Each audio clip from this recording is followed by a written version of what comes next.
Okay यहाँ पे question देखो, इन्होंने क्या बोला है, थ्योरम है, let A B and D of the two corner circle, suppose that A B is greater than D E. A B का क्या है, डी ई से बड़ा है, ए बी का लेंथ बड़ा है as compare to D E. Then the distance from C to A B, then the distance from C to A B, ये वाला जो डिस्टेंस है is less than distance from C to D E. Okay, तो C F आपका जो है वो छोटा होगा as compare to C G, ऐसा वो प्रूव करने के लिए बोल रहा है। ठीक है, distance of the C to A B मतलब ये वाला distance, and distance of C to D E ये वाला डिस्टेंस, ये बड़ा है, प्रूव करना है as compare to C F. ठीक है, तो अपन गिवन डेटा लिख देते हैं पहले, अपने को दिया क्या है, तो गिवन ये है कि भाई A B is greater than D E, ये बोला गया है। ठीक है, इसके अलावा there is one more thing, what, कि आपका ये जो है आपका ये जो सी एफ है और सी जी है ये परपेंडिकुलर्स है। ठीक है, ये परपेंडिकुलर डिस्टेंसेस हैं, ये परपेंडिकुलर डिस्टेंसेस हैं, तो हम लोग ये बोल सकते हैं what, C F is perpendicular to A B, C F is perpendicular to A B, और C G is perpendicular to D E. ठीक है, ये इसको परपेंडिकुलर है और ये इसको परपेंडिकुलर है, ऐसा हम बोल रहे हैं। ठीक है, अभी प्रूव क्या करना है, टू प्रूव। ओके, तो टू प्रूव बहुत ही सिंपल है, आपको प्रूव करना है कि सी जी बड़ा है सी एफ से। ओके, तो you have to prove C G is greater than C F, ये प्रूव करना है। C G is greater than C F, ये आपको क्या करना है, प्रूव करना है। सो इफ इट इज, अगर यही प्रूव करना है तो काम करते हैं, हमारे पास ये जो फिगर है ये परपेंडिकुलर है, राइट, ये परपेंडिकुलर है, तो हम पाइथागोरस थ्योरम यूज कर सकते हैं हम लोग यहाँ पे, right, Baudhayana Pythagoras theorem. Okay, तो we can use that, proof कर लेते हैं, प्रूफ। ओके, तो इन ट्रायंगल कौन सा triangle, in triangle C F A, C F A के अंदर, ये वाले ट्रायंगल के अंदर, सी एफ ए के अंदर। ओके, तो एक काम करते हैं,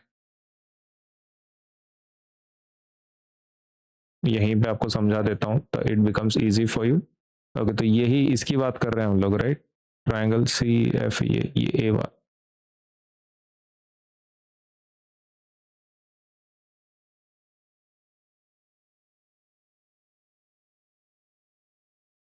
ओके, तो ये वाला ट्रायंगल। ओके, तो can we write here A C square is equals to A F square plus C F square, बराबर है। What is the reason for this, आप ये कैसे लिख सकते हो, by Baudhayana, Baudhayana, Baudhayana Pythagoras theorem.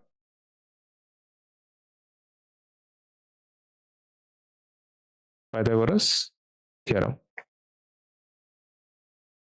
सही है, ये हो गया पहला पार्ट। वैसे ही क्या हम दूसरा दूसरा ट्रायंगल में भी बता सकते हैं क्या, क्या हम ऐसा कर सकते हैं, दूसरा ट्रायंगल एक ले सकते हैं, दूसरा राइट एंगल ट्रायंगल, तो इन ट्रायंगल सी जी डी, कौन से ट्रायंगल की बात कर रहे हैं, ये सी जी डी, ये वाले ट्रायंगल, तो यहाँ पे कौन 90 डिग्री पे है, आपका जी एंगल, तो C D must be hypotenuse, C D square is equals to, C D square is equals to C G square plus G D square, बराबर है। रीजन सेम रहेगा क्या, by by Baudhayana, Baudhayana Pythagoras theorem.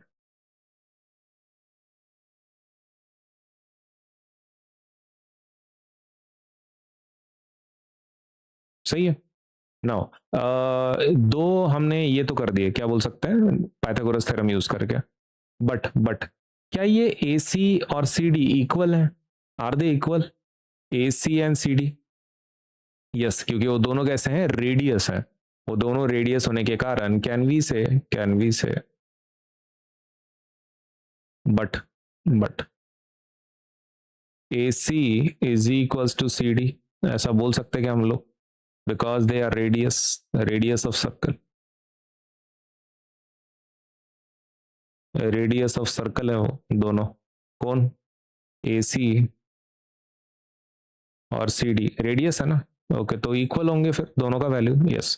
तो left hand side equal है, ये दोनों equal जा रहा है, अगर ये दोनों इक्वल जा रहे हैं तो राइट हैंड साइड भी इक्वल होगा, है ना, क्योंकि अगर हम इसका स्क्वायर भी करते हैं तो स्क्वायरिंग करके क्या करेंगे, हम ऐसा बोल सकते हैं कि AC square is equal to CD square. अभी AC स्क्वायर का वैल्यू तो तुमको पता ही है, AC स्क्वायर का वैल्यू क्या है, AF square plus CF square. Okay, तो वहां पे लिख दो, AC स्क्वायर की जगह पे हम लोग क्या लिख सकते हैं, AF square plus CF square is equal to CD square की वैल्यू क्या है, CD स्क्वायर की ये वैल्यू है CG square plus GD square. Okay, तो can we write it here, CG square plus GD square, सही है।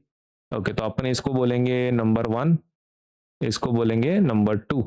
ओके, और इसको बोल देंगे फ्रॉम 1 and 2, है ना, फ्रॉम 1 and 2 हमने वैल्यू सब्सटीट्यूट की ना उसमें, सही है। तो हमने AC स्क्वायर की वैल्यू डाली और CD स्क्वायर की वैल्यू डाली यहाँ पे, तो ये हो गया। अब यहां पर अपने को ऑलरेडी बोला गया है कि AB is greater than DE, AB is greater than DE already बोला गया। Okay, so let me show you that figure. Already हमको बोला गया है कि AB किससे बड़ा है, DE से, AB is greater than DE, ऐसा ऑलरेडी बोला गया है।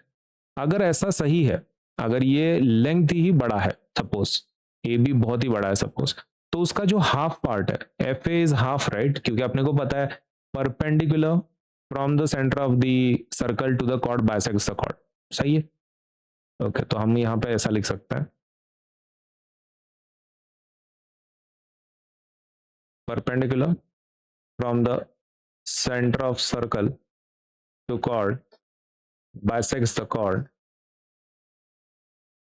ओके, इसको हम लोग यहाँ ले लेते हैं, ये एक पॉइंट है, राइट। अब यहाँ पर आपका CF is perpendicular to AB, तो क्या हम ऐसा बोल सकते हैं कि BF is equals to FA is equals to BA/2, बराबर है क्या।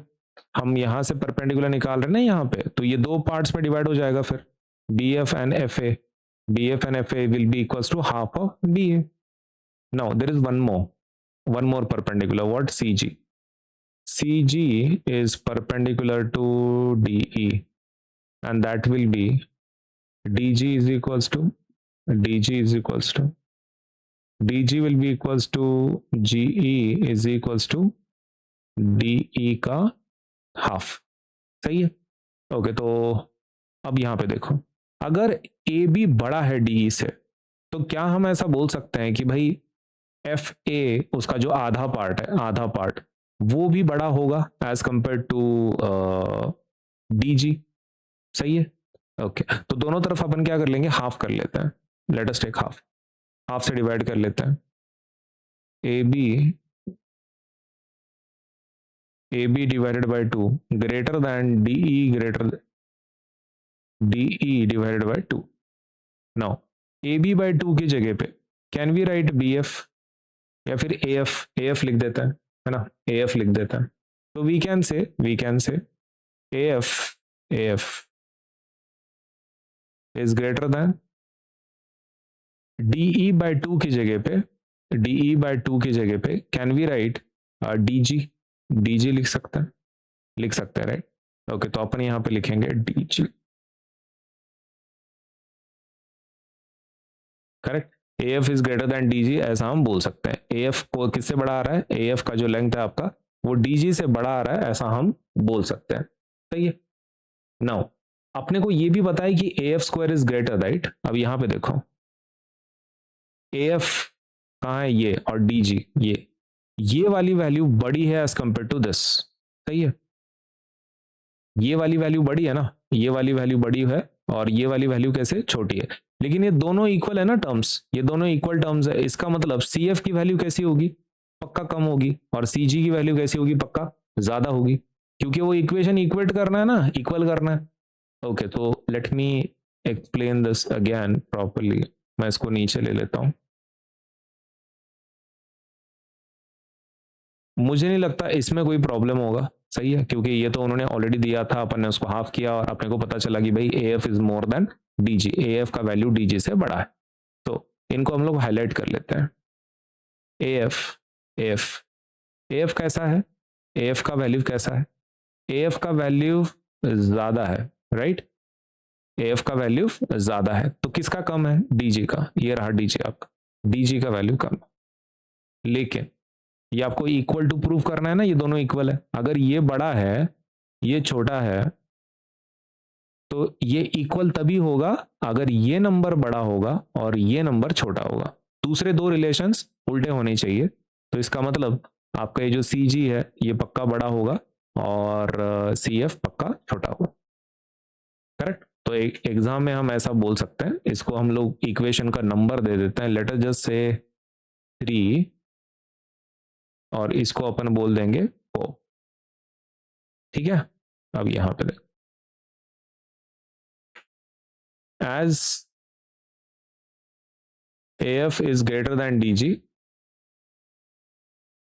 from equation 3 we can say that CF must be less than GD, है ना। CF must be less than GD, CF का वैल्यू पक्का GD से क्या होगा, कम होगा, सही है।